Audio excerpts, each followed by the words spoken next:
Hello and welcome to Father Matt's Bible Studies and Sermons podcast. I'm Matthew Mead, the priest and rector at the Episcopal Parish of Christ the Redeemer in Pelham, New York. In today's episode, we continue our Bible study of the book of Daniel. Our class will read chapter 7, which is the beginning of the apocalyptic portion of Daniel, and provides a vision that he has of 4 beasts coming out of the sea and the interpretation that is given to him. Our class today will also include a previously recorded conversation from the Yale Bible Studies archive about Daniel by Professors Joel Baden and John Collins. Let's jump in. Let us pray. Almighty God, as we approach Palm Sunday and Holy Week, we ask your blessing on our spiritual journeys that we are each on, and to send your Holy Spirit to be with us today as we begin a different section on Daniel and look at the genre of apocalyptic. All this we ask through Christ our Lord. Amen. Amen. All right, we are changing gears in the book of Daniel somewhat drastically. Chapters 1 through 6 are mostly narrative things, and each one, as I think you saw or read, takes place in little chunks under different, sometimes under Nebuchadnezzar, sometimes under Belshazzar, sometimes under Darius, but under different kings and leadership. Generally in Babylon, you're making a transition into the Persians and the Medes with Darius.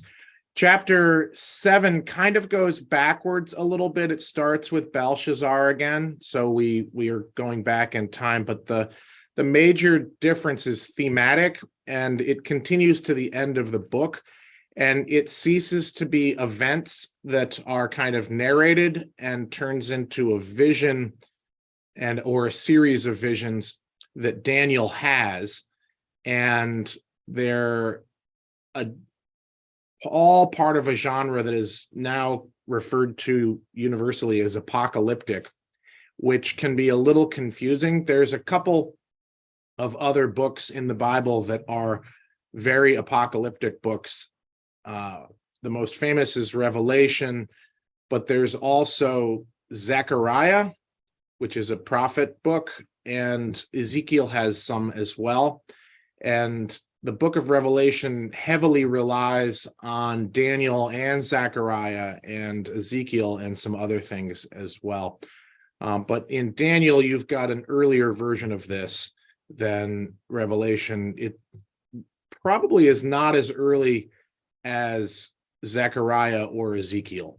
It's probably a little bit later. But the first video we're going to watch, assuming I can get the videos to play, is an overview of apocalyptic. It's in the series that we've been watching, so let's jump over to that and see if I can make this work.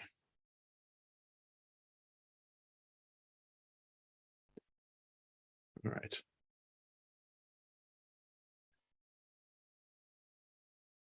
Why does it never work? Nope. I'm guessing you can't see anything except a black screen, right? We can see a little bit, but it's not moving. It's blurry too. Get why this doesn't work. Try again. Okay. Is it now? You should be able to see it. Okay. We can see That's it. better. Right. As we move into the second half of the book of Daniel, we have journeyed in a number of ways from the sort of fun stories of the Jew in the foreign court that we had in the first half. First of all, we have moved chronologically quite a distance. We started off in Nebuchadnezzar, but here we are some hundreds of years later, it would seem. Here, Daniel is supposedly seeing the future and seeing it at a distance. But all of the revelations, all the visions in the second half of the book come to a head in the time of the king Antiochus Epiphanes. This was in the years roughly 168 to 164 BCE, when there was a great upheaval in Jerusalem that led to the Maccabean revolt. And this is what all the visions of Daniel turn out to be about. Now, could the book not have been written much earlier, and these are authentic visions of the future? Well, it's always a question of what is the more reasonable or probable explanation. You would have to wonder then why Daniel, if he were indeed writing this in the Babylonian exile, would be so preoccupied with those couple of years of history and nothing beyond them. So actually already in antiquity, a man named Porphyry, who was very skeptical about the Christian claims about the Bible, read the book of Daniel and said this was obviously written in the time of Antiochus Epiphanes. It's all after the fact. Right. And the proof of this was that they got the death of the king wrong. And it shows you the point at which the prophecy was written. That is, that everything is historically accurate up to that point. To that point. And we sort of have, in biblical scholarship, we have a generally solid standard rule that if a prophetic prediction is accurate, it was written after the fact. And this is how we identify authentic prophecies, by the fact that the death of King Josiah, for example, seems to be an authentic prophecy because it's false. And here again. There may be an occasional case where you can imagine that a prediction was made in advance, but the book of Daniel would not be a good candidate for that. Right. It's too far in advance and too narrowly focused. Yeah. So it would seem then that the authorship is at some distance from where we started, that in the Maccabean world of the 2nd century. Yes. And we have also leapt not only in time, but also in literary form. And also, I mean, in a way that conforms to what we know of how literary forms changed over time. That is, the court tales that we find that in the first half that are like Esther or Joseph come from a particular sort of period of Israelite literature. And now we're into a new genre that we could fairly safely call apocalypse, which belongs more readily to the 2nd century and thereafter in Jewish literature. Yes, indeed. Now, of course, in the Bible, usually Daniel is, well, at least in the Christian Bible, Daniel is traditionally classified with the prophets. And a good part of the book, you know, can pass as being quite similar to what you find in the prophets. Certainly the later ones, Zechariah, Haggai, Malachi. Interestingly enough, in the Jewish Bible, of course, it isn't in the prophets. It's among the writings. That's right. And to some degree, that's a matter of what weight you give to the first 6 chapters. Yeah, the first 6 chapters look so much like Esther, you can understand why somebody would have put the two of those together. Yeah. Also, reading, say, Daniel 7 or Daniel 8 on their own, you can see why people would just say this is a prophetic vision.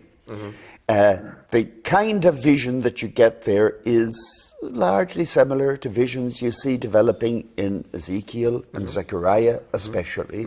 One of the trademarks is that you have to have an angel explain to you what you're seeing. But this wasn't new in Daniel. This you get already in Zechariah, certainly. Now, what really clinches it as to its being a different genre, I think really only becomes clear in chapters 10 through 12, where you get the whole world view that's implied in this, where you get a view of at least a very large segment of history, and most crucially, you end up with the judgment of the dead.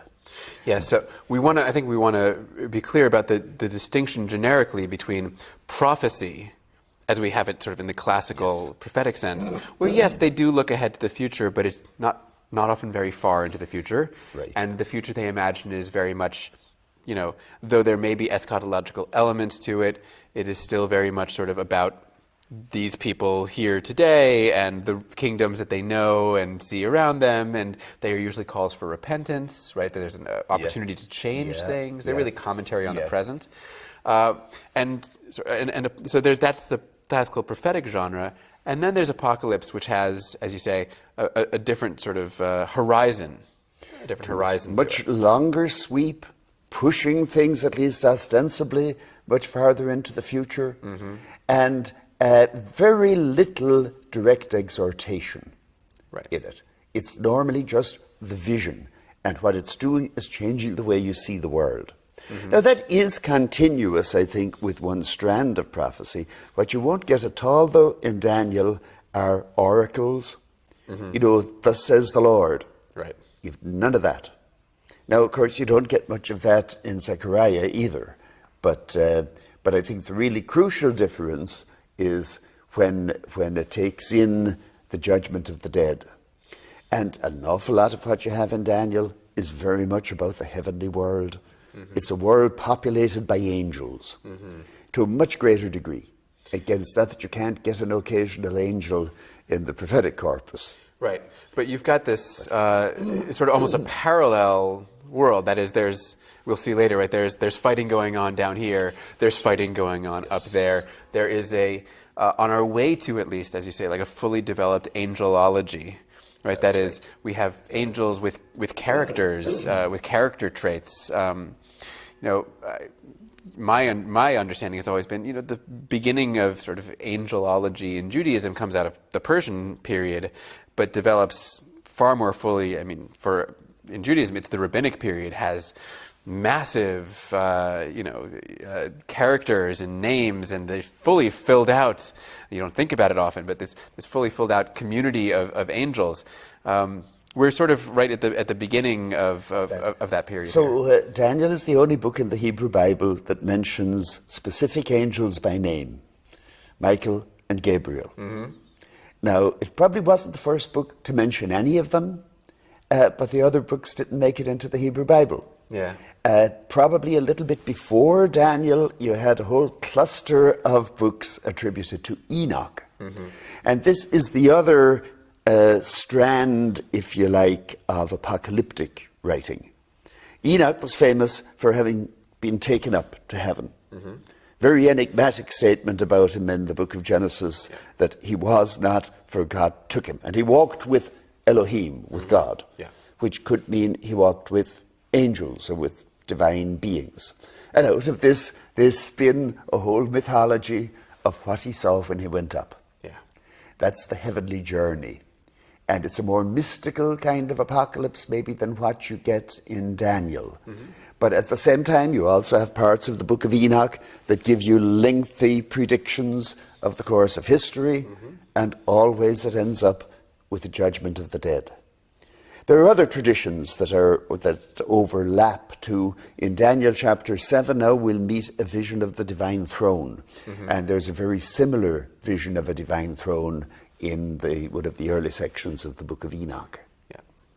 And that of course in itself goes back to Ezekiel. The ability to access and visions. I don't think we want to give the impression that there is a sort of sudden changeover, right? That elements of classical prophecy are continuous they are just developed in very different ways. But they're developed in very different ways, and I would argue that what you end up with is really quite different. That is, there is, as I know you've put it, there's greater sort of spatial breadth. We're taking in now the history of the whole world, right? And also far greater temporal breadth as well, right? That we are looking into, this distant future or this entirely other time, right? We're talking about a new existence, right? A new plane of existence, a heavenly world, a earthly world, a eschatological time versus our human time. There's far more going on here in terms of, I guess, in terms of the imagination, even. That's right. Now, one of the later apocalypses, one called Fourth Ezra, says, the Most High made not one world, but two. Now, you could say this was always implicit. There was always a heavenly court. But you can read through a lot of the Hebrew Bible, a lot of the Old Testament, without paying much attention at all to the heavenly court. Famous statement in Deuteronomy, it is not in heaven that you should ask who will go up and bring it down to us. Well, in the apocalyptic writings, it is in heaven. And you do need somebody to go up and bring it down to you. Right. Most obviously in the case of Enoch, but Daniel also is constantly hanging out with angels, talking to angels. He hardly talks to human beings at all. in the second half of the book. There's some sort of intermediary needed, and all of the secret knowledge is inaccessible, right? It belongs to the heavenly sphere, the knowledge of what is to come. Is that reflective of a historical setting, that this kind of approach to the world? Did something change that brought this about as a way of thinking about things? It surely is. And I think most people would agree it reflects some degree of alienation from this world. In Deuteronomy, your hope is to see your children and your children's children, and the land. In Daniel, in the end, it's going to be eternal life with the angels. Whole different ball game. This world is a place you want to get out of, ultimately. You may also want to see things go on well. It's not always about the end of this world, but there is always an element of salvation out of this world.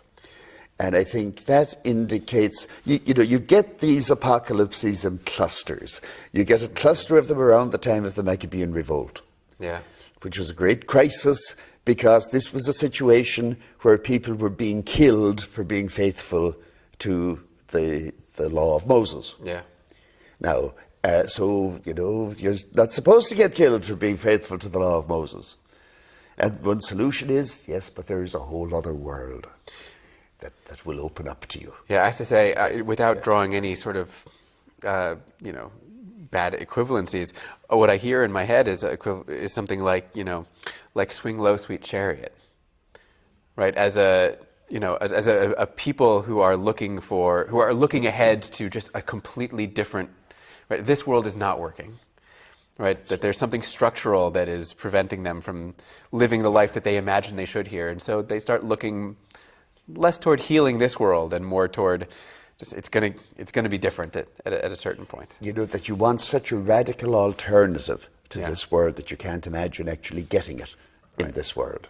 And in fact, you require all sorts of mythological and fantastical things to happen. I mean, when we get into them, as we will, we're really talking, as the other apocalypse in the Bible is the book of Revelation, which is famously, sort of this fantastical, otherworldly kind of vision. It's so hard to imagine that we can't even sort of contemplate it within the realm of known sort of life. Because it's the book of Revelation that gives its name to the genre. That's why we call it an apocalypse. But the book of Revelation itself is very heavily dependent on Daniel. And one of the central images that we will see in it is beasts coming up out of the sea, which we'll also have in chapter 7, and then a figure coming on the clouds of heaven. This is all straight out of Daniel. One other point I might bring in about the angels.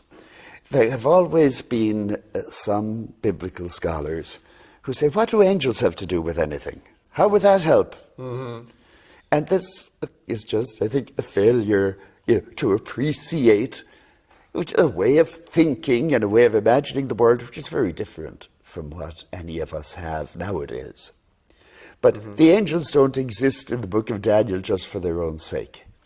They exist to shore up the people of God in this world. But the logic of it is that we have hope in this world because we have an angelic host corresponding to us in heaven. Yeah. And one of the things that I think we will talk about in the next section is how a fully developed sort of world of angels plays with our modern or ancient notions of monotheism. What kind of heaven is envisioned here, and what are the roles of the various godlike figures at the very least. But that's for next time. All right, we're back. Any thoughts on the video? I never heard of angelology before. That was interesting. Okay, so that's they mention that and the development of angels. And so the easiest way I think to think about that is if you go back into Genesis and recall that there are occasional scenes, the scene at Sodom and Gomorrah, the advanced scene of it, when the three men show up and it turns out that one of them is the Lord and the other two are clearly some sort of angels. That's kind of one very simplified, the heavenly host comes down.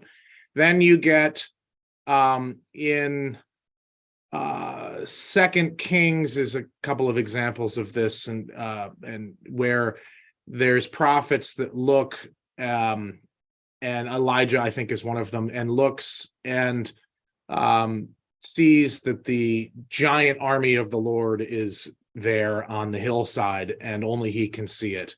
And that's a little bit more developed. And then you get things like the beginning and the end of the book of Job, where there's sort of this heavenly council, and that's a little more developed in a different kind of way. Then you get, and they referenced Ezekiel, you get visions in some of the prophets that are earlier, like Isaiah has a vision and of an angel in heaven, and Ezekiel has a very developed one, which includes, and when we read chapter 7 in a minute, you'll see references to this if you know it or not, but he's got this vision of 4 cherubim, which are with 4 faces. Each face is different: lion, ox, human, eagle, with 4 wings and feet that are hoofs, carrying this kind of platform with a throne, and God is on the throne but not really visible. And the platform moves around, or the throne moves around on wheels that are attached below the angels, and there's lots of fire coming out. And that's a more visual development of, now we've gone from angels coming down and appearing, or the heavenly host coming down and appearing in the world, to Ezekiel is going up. And his vision is actually in the temple, so it's not exactly going up. It's seeing God's real presence and what that looks like still on the earth.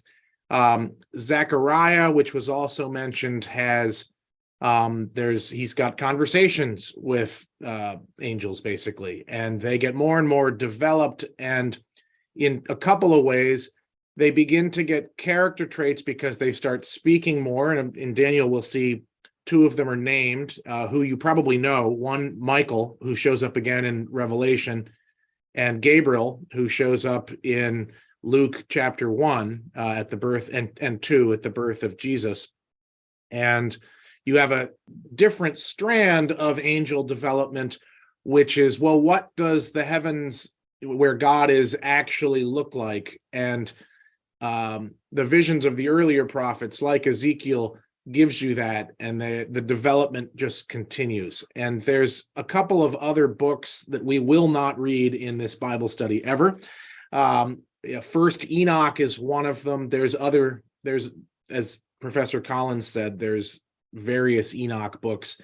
The prophet Ezra, we have Ezra in the Bible, and then there's multiple other Ezras after that begin to play on this. And all of these other books and Daniel all come most likely from a later time, around, I think he said 167, 168, when things went from bad to really worse.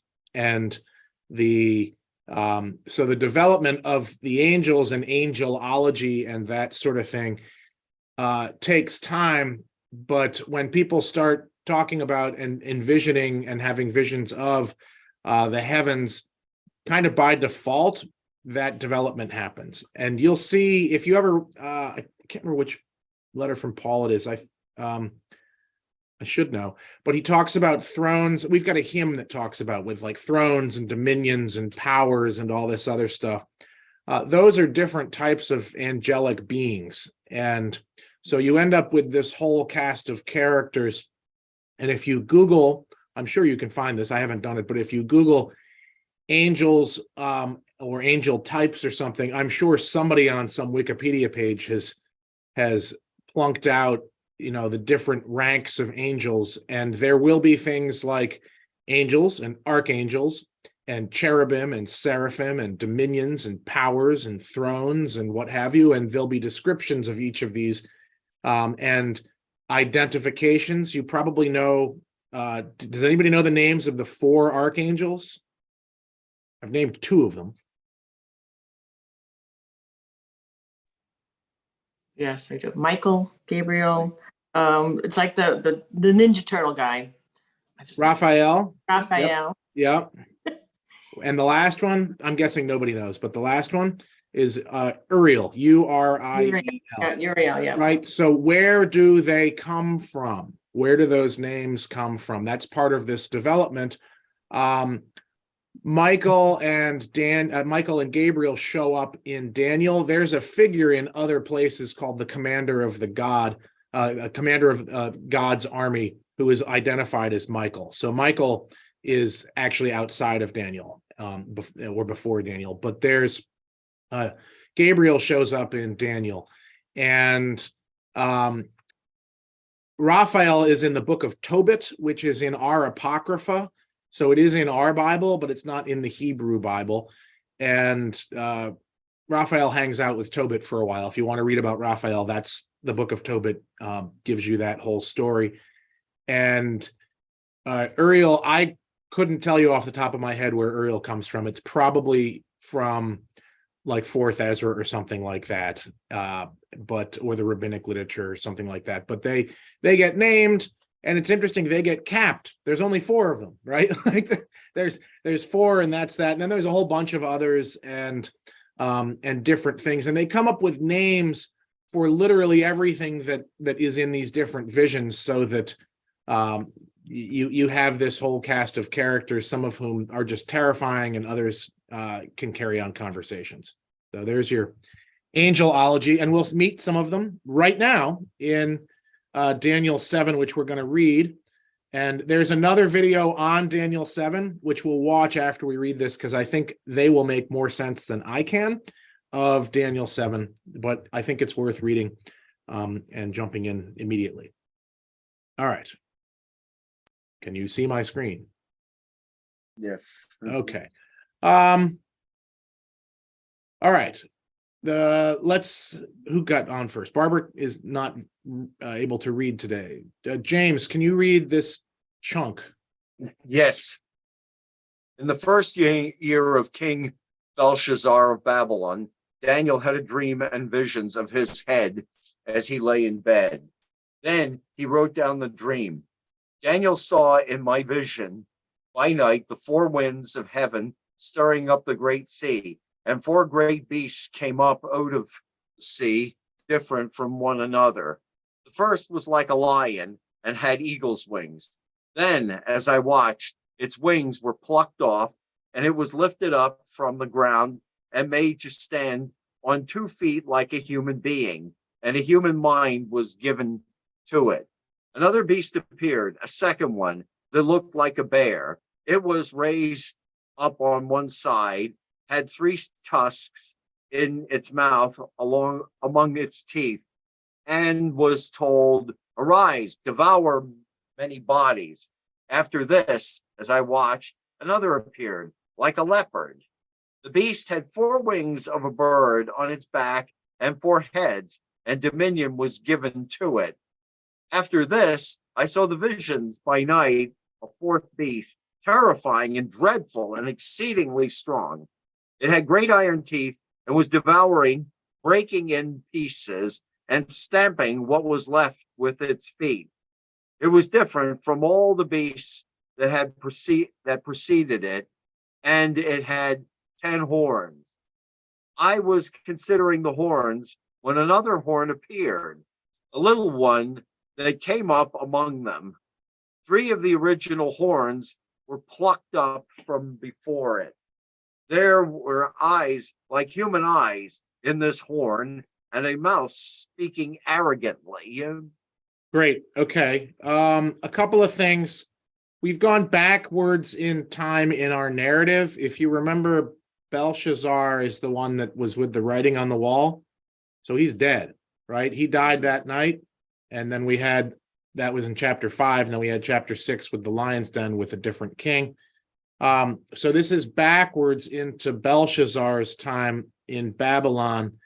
And the professors said that the dream and the vision that he has is of something that will take place way off in the future. So you've got, while he's in Babylon, he has this night vision, and this phrase, the night vision, gets carried throughout history. There's other people throughout history that have had night visions, and that sort of thing. I don't know enough Islamic history and writings to know, but I believe Muhammad's night vision is when he goes to Jerusalem and appears on the Temple Mount, and that is in the same kind of context, I think, in terms of other prophets, right? Muhammad is the prophet in Muslim belief. Other prophets prior to that had similar night visions, and Daniel would be one, where you get to see what's in heaven. So this idea gets picked up moving forward. There's 4 beasts. I think it's worth noting that one is like a lion, one is like a bear, one is like a leopard, and the other is kind of indescribable, except it's got horns all over the place. They're very weird. Any comments on the beasts or any of this before we move through? And remembering that the professors will probably explain more of this than... They sound very scary and awful. I believe that's the idea, is that they are If I were scary. to dream that, I would probably wake up. Yes. Well, he has this dream of 4 terrifying beasts. And I think one thing you can say reading this first paragraph is that they're probably not good beasts. Okay, Patrice, can you read this first 2 through the... see if I can pull the whole thing off. Hold on. Can you see the whole thing if I do that? No, probably not. Can you read as I watched through visions, and I'll move it down? Yes. As I watched, thrones were set in place, and an ancient one took his throne. His clothing white as snow, and the hair of his head like pure wool. His throne was fiery flames, and its wheels were burning fire. A stream of fire issued and flowed out from his presence. 1,000,000 served him, and 10,000 times 10,000 stood attending him. The court sat in judgment, and the books were opened. I watched then because of the noise of the arrogant words that the horn was speaking. And as I watched, the beast was put to death, and its body destroyed and given over to be burned with fire. As for the rest of the beasts, their dominion was taken away, but their lives were prolonged for a season and a time, as I watched in the night visions. Okay, let me talk a little bit about this before we move on. I think this should be obvious that this is heaven. And if you're not 100% clear of that, if you've read Ezekiel before this, wheels and fire are things that hold up the throne of God, right? So there you go. So this is, and when you ever heard the expression Ancient of Days, that could be, this could be translated that way too. So there's thrones in place, multiple thrones. So whose are they? It's hard to say.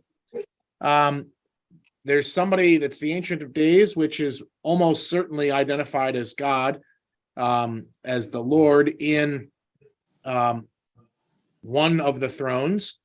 And if you've ever had somebody say, you know, this whole idea of God sitting on a throne with white hair and that sort of thing, where do people get that? It's from Daniel, right? This is where this comes from.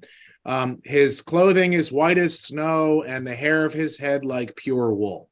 So that image of an old man or a man that's all in white sitting on a throne who's very ancient, right? That's from Daniel. And his throne is full of fiery flames, or it's made of flames, and its wheels were burning fire. Again, if you were just reading this out of context and didn't know about Ezekiel, you'd be like, why on earth does the throne have wheels, and what is that about? But the image from Ezekiel, and you can read it on your own if you want in chapter 1 of Ezekiel, gives you a clear image of what the throne of God looks like and why there's wheels there. And there's steam of fire issuing out. So there's fire coming all over the place. It's not just on the throne.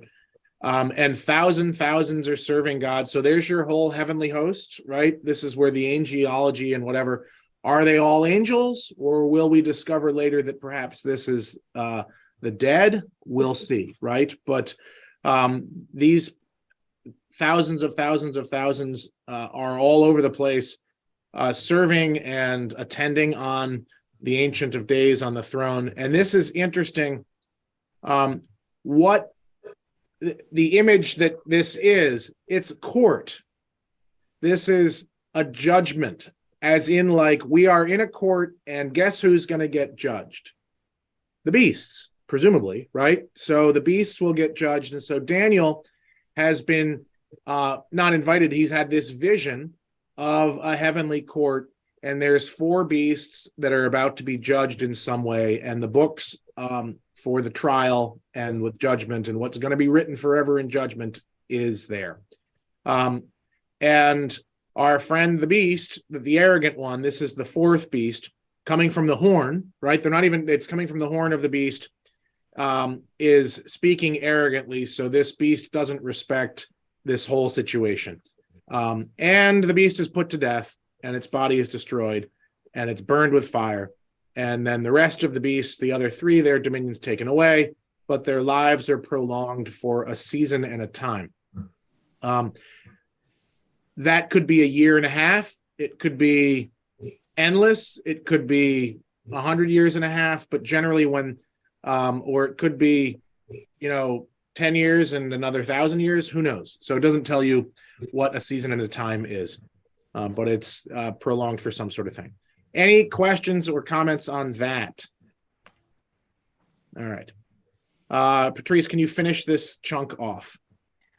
As I watched in the night visions, I saw one like a human being coming with the clouds of heaven.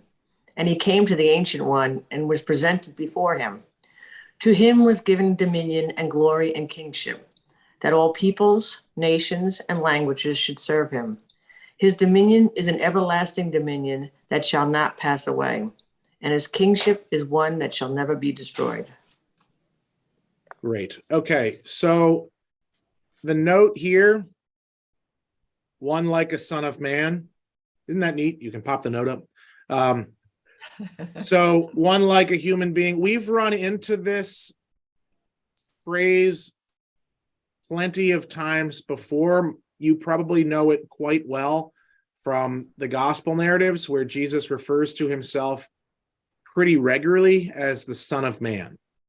And it's a phrase that, like the angelology, develops, the meaning behind it develops. The earlier uses of it, which we did read in the Psalms a couple of months ago, there's a couple of Psalms that have Psalm 2, Psalm 110, that talk about one like a human being or a son of man.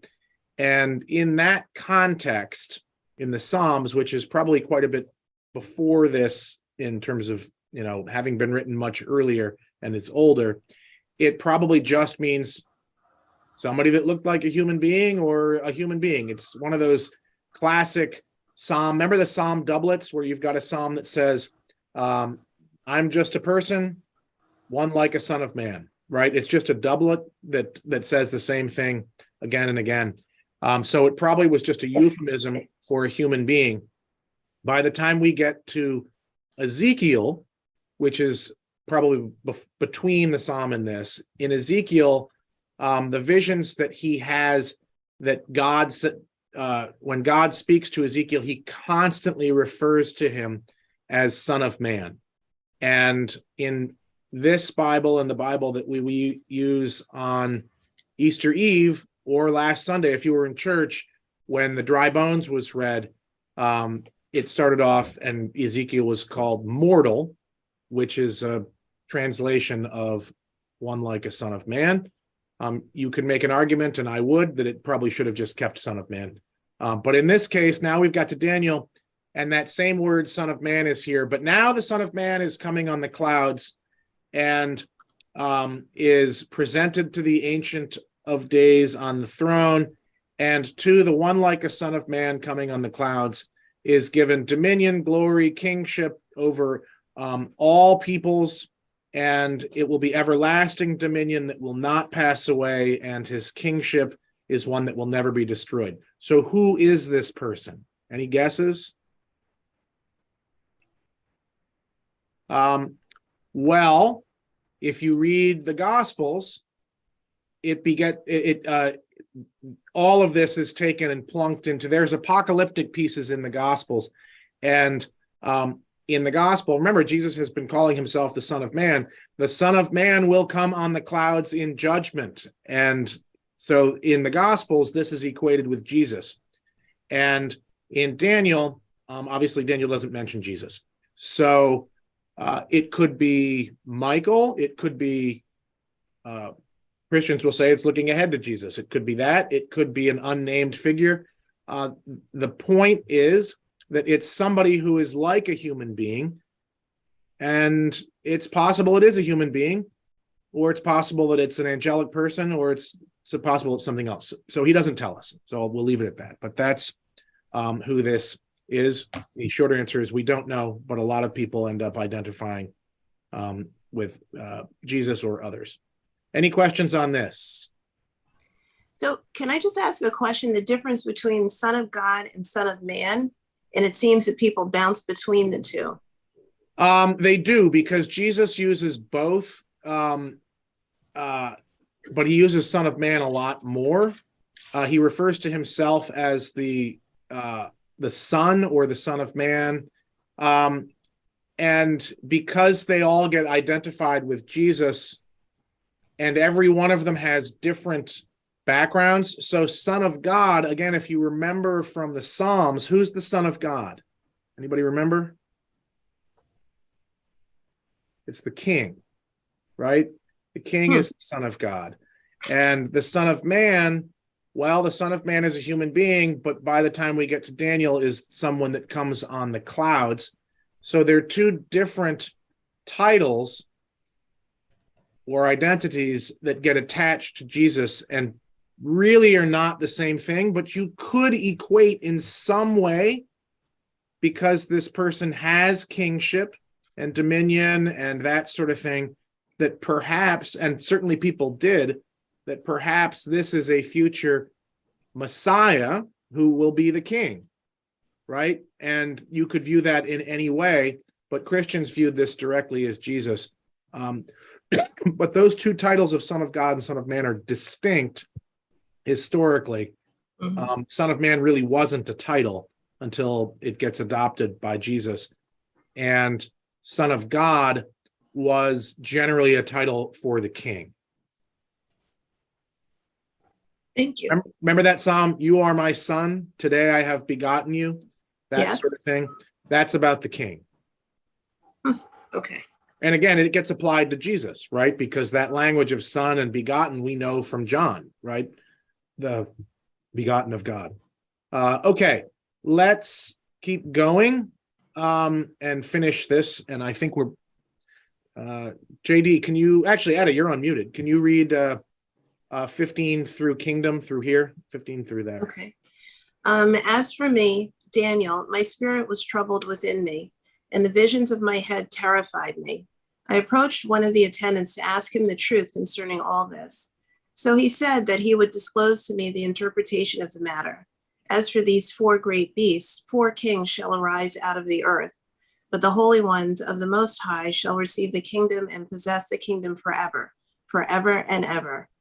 Then I desired to know the truth concerning the 4th beast, which was different from all the rest, exceedingly terrifying, with its teeth of iron and claws of bronze, and which devoured and broke in pieces and stamped what was left with its feet. And concerning the 10 horns that were on its head, and concerning the other horn that came up, and before which 3 others had fallen, the horn that had eyes and a mouth, that spoke arrogantly, and that seemed greater than the others. As I looked, that horn made war with the holy ones, and was prevailing over them, until the Ancient One came. Then judgment was given for the holy ones of the Most High, and the time arrived when the holy ones gained possession of the kingdom. Okay, a couple of things here. So it's worth noting that Daniel's visions terrified him. So at least we're in good company, right?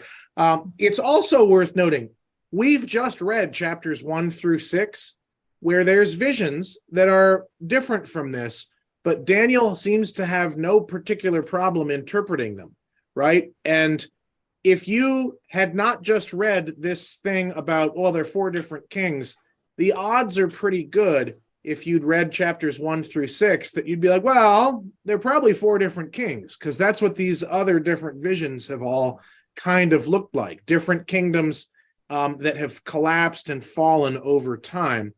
And on each one, the last one is the worst, right? So we've seen this before in a couple of, if you remember the vision of the statue, right, with the gold and the silver and the bronze and then the copper and the clay at the bottom. And it generally seems to be looking forward to a time where we've had some kingdoms that have done, good or bad things, but now the one that we have is atrocious. And that's kind of what's going on here, is that you've got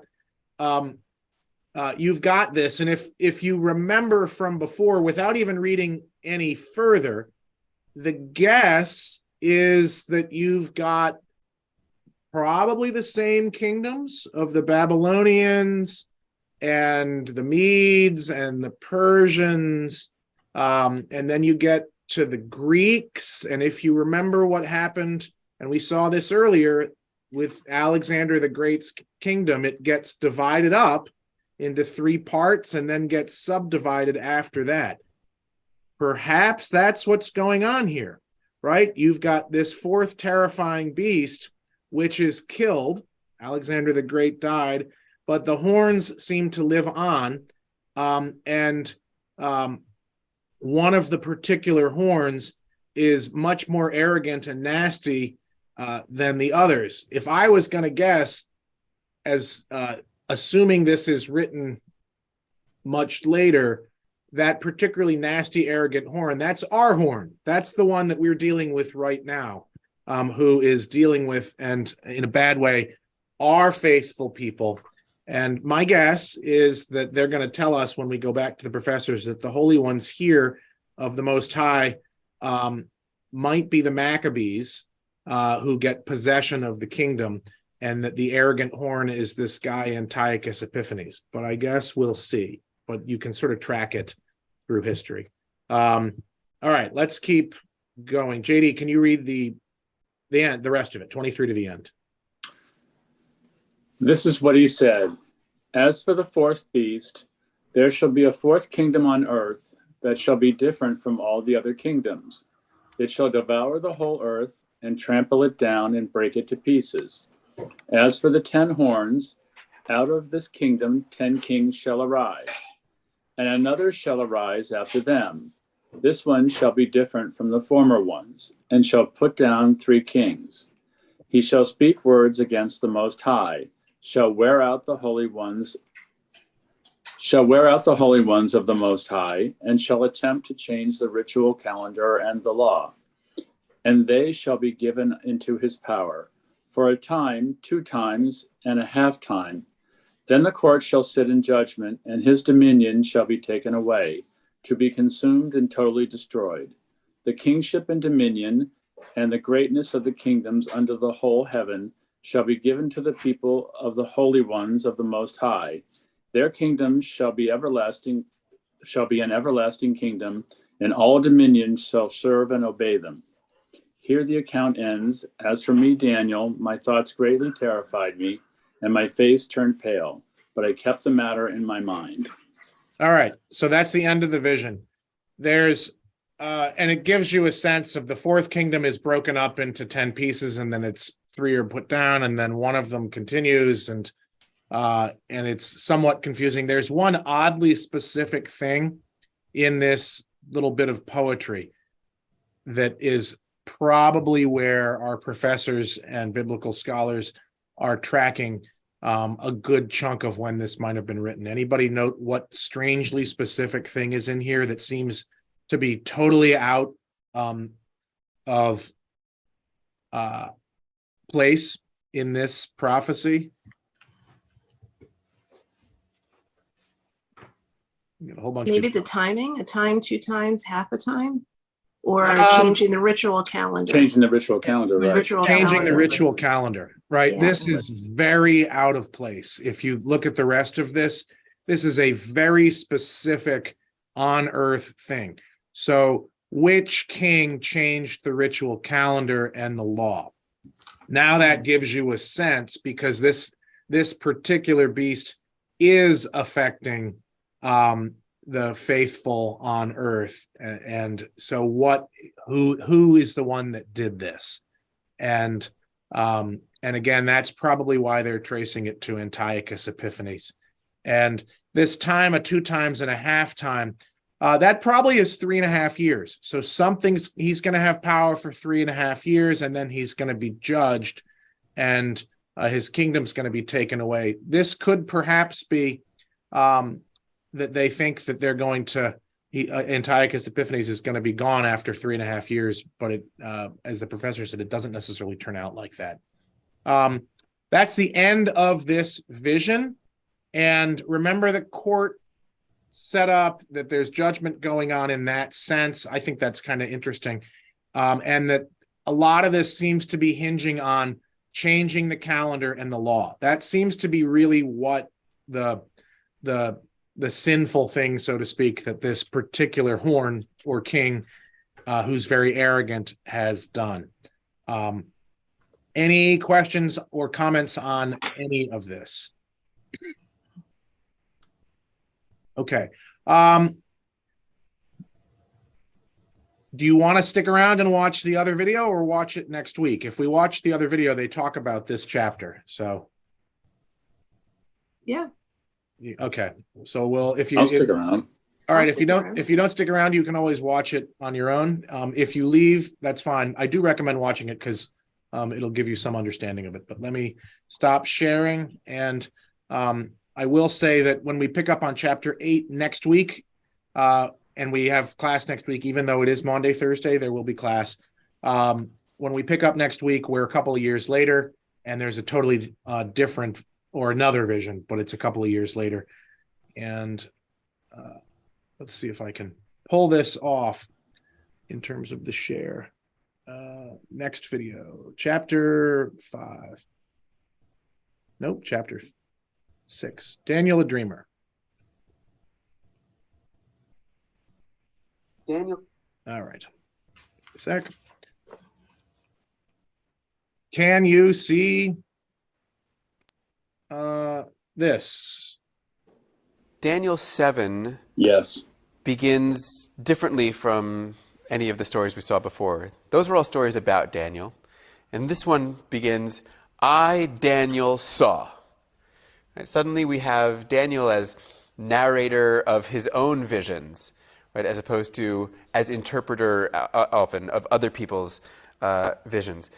And this is a common part of this sort of genre of apocalypse. Is, you know, an individual has seen something that was not available to the rest of us.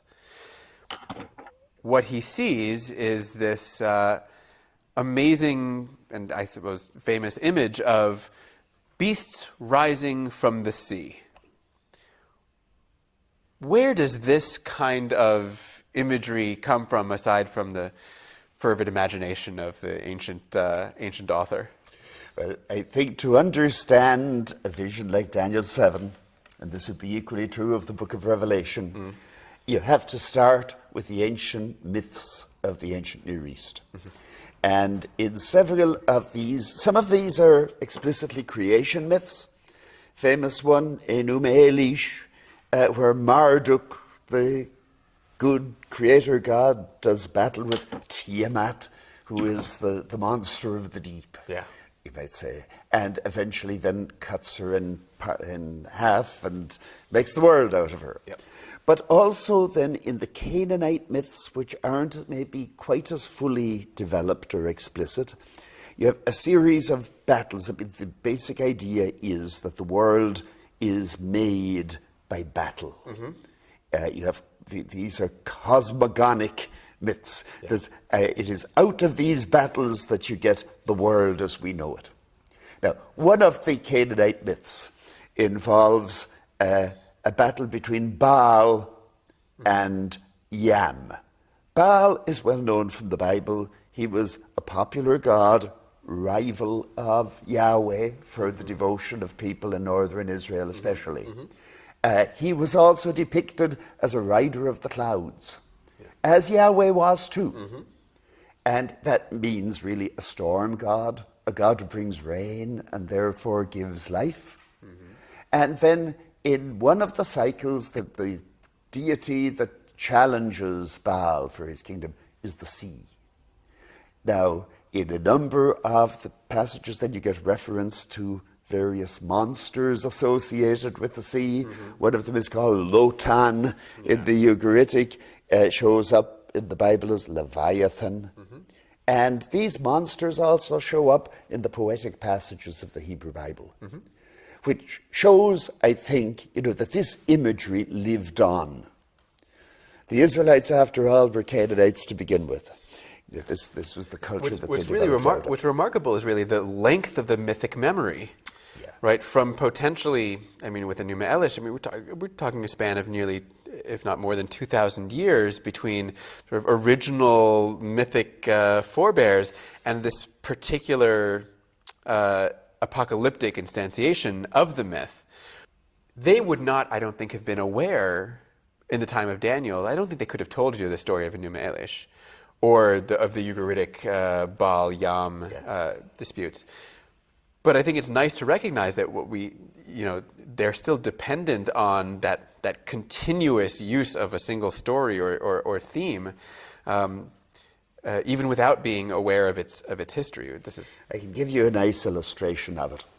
At the time of the First Gulf War, there was a picture propagated by Saddam Hussein of a monster coming up out of the sea with 3 heads, one of which was Bush, another was Blair, and the third was whoever was Prime Minister of Israel at the time. And Saddam Hussein riding a white horse and carrying a lance and about to spear them. Now, I'm quite sure Saddam Hussein didn't know anything about the myths of ancient Ugarit. But this imagery had somehow or other lived on. It's cultural memory. You don't have to have it from a specific text. A lot of scholars are very skeptical, about identifying mythic allusions like this in a book like Daniel, but it doesn't really make sense without them. And you miss the whole power of it, I think, if you don't see it. Because what this dream is saying, eventually this will be explained to Daniel that the 4 beasts are 4 kings that will arise on the earth.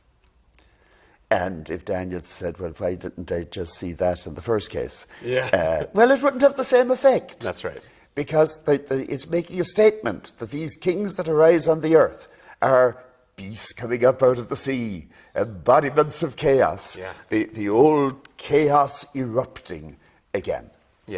Now, some of this imagery you can get in the Hebrew Bible, the imagery of the sea. In Isaiah chapter 27, it says that at the end, God will slay the dragon, slay Leviathan, the fleeting serpent, and he will slay the dragon that is in the sea. In the book of Job, you have passages like this, and some of the Psalms. We'll find when you get into the heart of Daniel 7, there is some other imagery that is equally at home in the myths, but much harder to find in the Hebrew Bible. And I think we should probably talk about that because it's so unusual, and yet so obviously important. That is, part of Daniel's vision is seeing various divine figures that have what to us may appear to be not particularly transparent titles. So none of them is simply called God or Yahweh. We get titles like the Ancient of Days, right, who sits on the throne, and the one like a son of man, who is different from the Ancient of Days, it would seem. that's too many divine figures, isn't it? This is the problem, yeah. I mean, it's not for, it wouldn't be for Christianity, but it's actually quite problematic for ancient Judaism. What is one to make of the existence of an Ancient of Days on the throne and a divine being that is equally sort of unique and important, that is like a son of man? I think anybody now reading the book of Daniel will recognize that the Ancient of Days is a divine figure. Mm-hmm. So, hardly anybody disputes that this is the Most High God. Yeah. In the old Ugaritic myths, he'd be called Ale, who equally was described with white hair as a kind of aging figure. Now, a lot of modern readers may miss the divinity of the one like a son of man riding on the clouds of heaven. But the expression one like a son of man just means somebody who looked like a human being. And riding on the clouds of heaven sounds like a deity. It absolutely sounds like a deity. In all of the Hebrew Bible, there are 70 or 80 occurrences. In all the other cases, it's Yahweh. Mm-hmm. And in the Ugaritic myths, it's Baal. So this creates a problem. Who is it here? Are there two powers in heaven? Are there two gods? And if so, which one of them is Yahweh? And is it the one who sits on the throne, an absolutely Yahwistic image? Is it the one who is like a son of man riding in a cloud? Also Yahweh? Absolutely Yahwistic image. In early Israel, there is a good case to be made that at one time people distinguished between El and Yahweh. Mm-hmm. That El was the high god, and Yahweh was, like Baal in the Ugaritic myths, the young god. Yeah, Psalm 82, right? Yahweh takes his stand in the midst of the assembly of Ale. Yes. Mm-hmm. Now, at some point early on, these were fused. But it looks from this that the imagery somehow lived on. Uh-huh. Actually, Daniel Boyarin, a Jewish scholar who teaches at Berkeley, argues, though, this was a strand of ancient Jewish religion, and so there was nothing unorthodox about the Christians saying there was a second God. Mm-hmm. The only point in dispute was whether he should be identified with Jesus. Yeah. But that the idea of there being a second God. I think most people would doubt that it was that widespread. There is a young scholar out teaching at the Hebrew University in Jerusalem who's writing a commentary on Daniel, who looked at this and says, well, the figure riding on the clouds, that's obviously Yahweh. Mm-hmm. And so then who is the God above him? And then he eventually kind of squirms his way back out of this and says, well, they didn't really mean it, but actually, historically speaking, in a way, he has a point. Mm-hmm. Yeah, and to the Boyarin argument, one does not have to have the idea be so widespread. That's right. It could simply be, relatively narrow, and we happen to have one manifestation of it. I think it's just very difficult often for people, especially today, to imagine such a variety of perspectives on the divine world and on the monotheism of ancient Israel. We're simply not used to that, to thinking about it in those terms. See, monotheism isn't really the right word. The word, even in the Dead Sea Scrolls, what we translate as angels, is actually gods. Right. Now, it doesn't mean that they're all on a par with the Most High. You can have higher gods and lower gods, but they're gods. Any kind of being that lives forever in heaven is a god.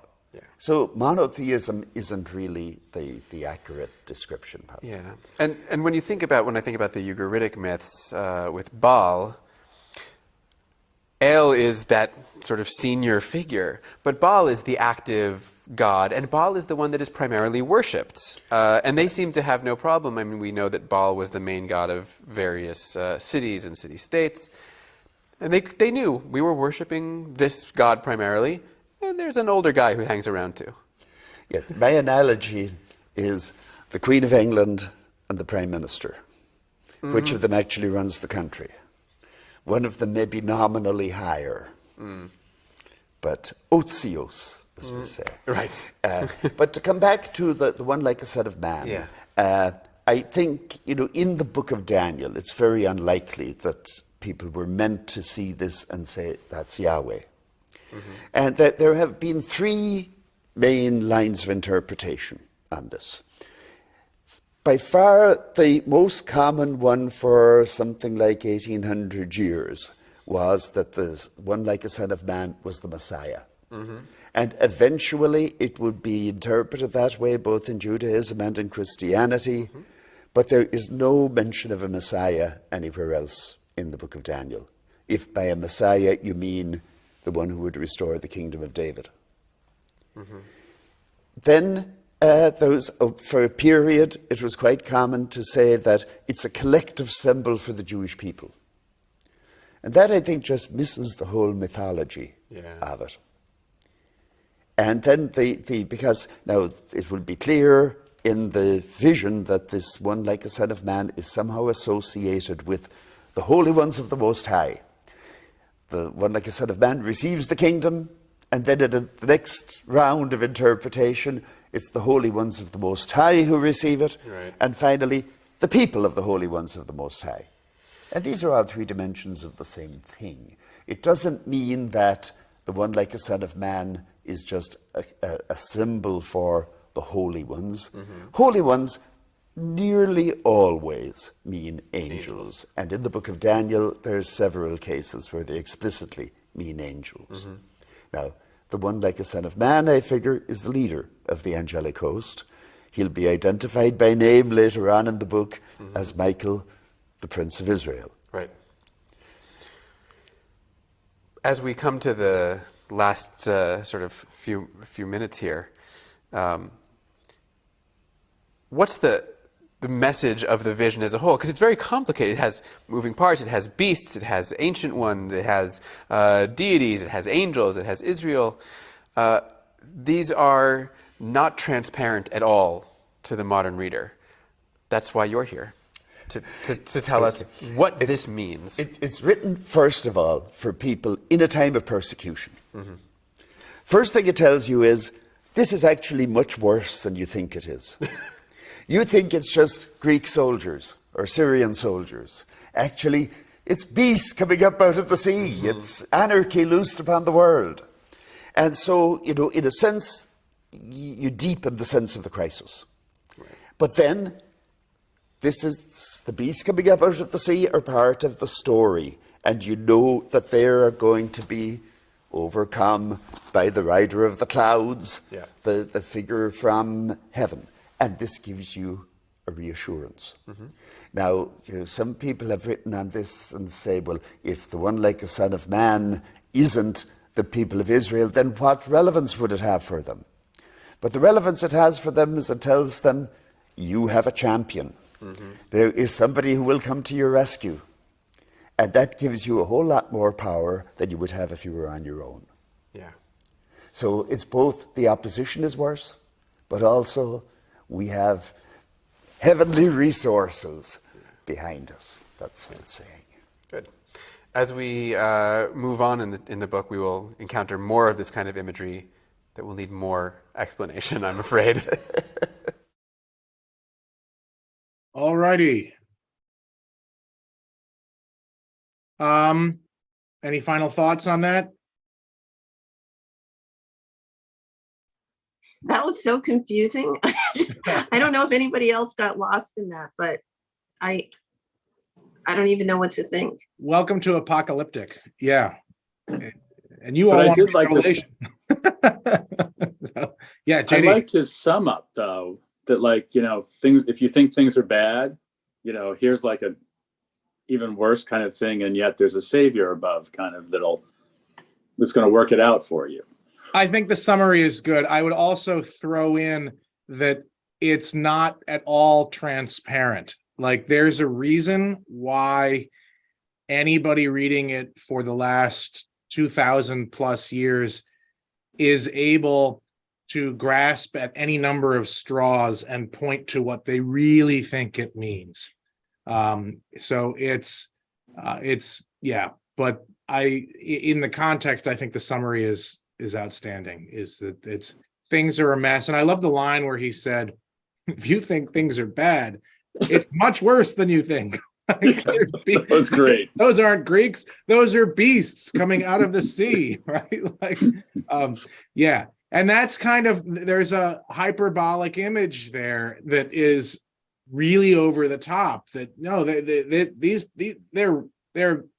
the evil of evil, but thankfully God is on our side and the heavenly hosts are on our side. Right. And then you get into the business of trying to pinpoint when it is or isn't. I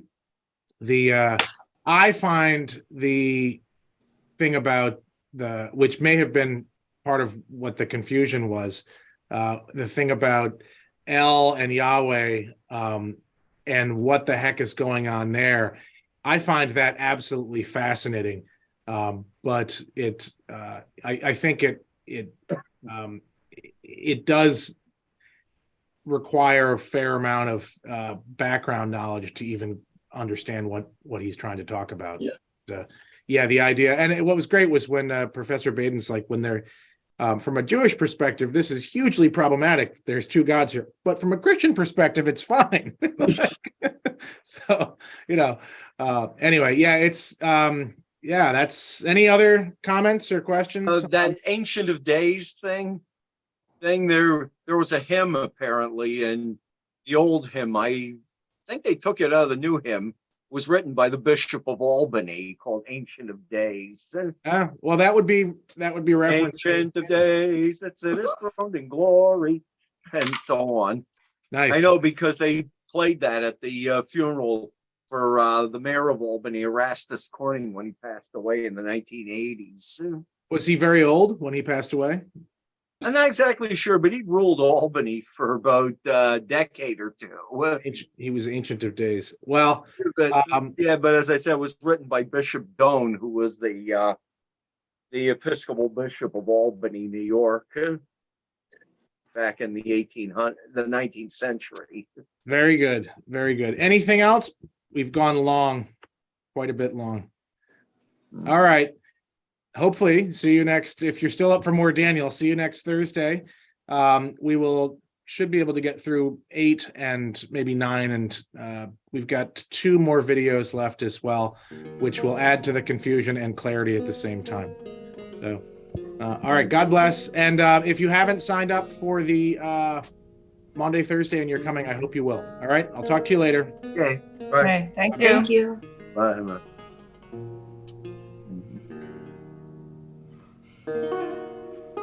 If you're interested in joining the Bible study each week, please visit christchurchpelham.org and click on Rector's Bible Study.